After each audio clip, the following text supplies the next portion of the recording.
I went to Star Wars Night at Disneyland even though I don't really know anything about Star Wars, just to prove to you that you can still have an absolute blast even if you don't really know anything about the franchise. There's so many cool, fun things to drink, eat, and look at, and trust me, I tried almost everything, but more on that in a different video. First, I got to run into Katy Perry in space. That was really fun. Then we saw the show in, I think it's called Batu, and then this was supposed to be like a really famous spaceship. I think it's called the Millennial Falcon, and then they asked me, this random scary guy was like, do you want to be a pilot? And I said, okay. He said, okay, steal some stuff from me.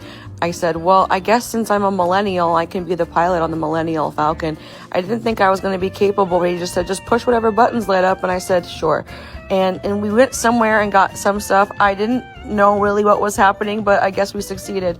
I love seeing everybody with their little light up magic wands. That was cute. I'm pretty sure these guys are like the mall cops of space, and that's Kylo Ren. He's Darth Vader's son, right? I don't know, but he's kind of hot, so I was into it regardless. Then I saw this little cutie. I think his name is C3PO. I'm not positive. Don't quote me on that.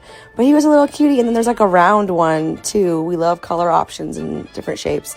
This guy seems like he needs a facial. He was just staring at everybody. I want to give him a moisturizer. Style was really eclectic at this event. Some people had like snake hair, I think. Is that a hair? Is that a hat? I don't know. There seemed to be like a pattern. Then there was a lot of commotion surrounding this guy. His name is Anakin, and I'm pretty sure that he's the one who kills Darth Vader. I don't want to spoil it for you, but yeah. Can somebody explain to me why all space food is blue? Everything is blue, but it's really, really good and really fun. And we got to have these fun little lightsaber wands, which I basically used exclusively to do the "you're watching Disney Channel" gesture, because why wouldn't you? Then I ran into this guy named Matt. He just kept saying, I'm not Kylo Ren, and I don't know why. It was kind of confusing. I wanted to meet Luke and Leia. I thought that they were married this whole time. Apparently they're brother and sister and they're twins, but they kissed. So what in the Game of Thrones is that about? I finally met the big bad Darth Vader. I didn't really see what was so intimidating about him. He just kind of sounds like he needs a CPAP machine. So even if you're not into Star Wars, I highly recommend attending this event. If not this year, then next year, because by the end of the night, I really feel like I became a Star Wars expert.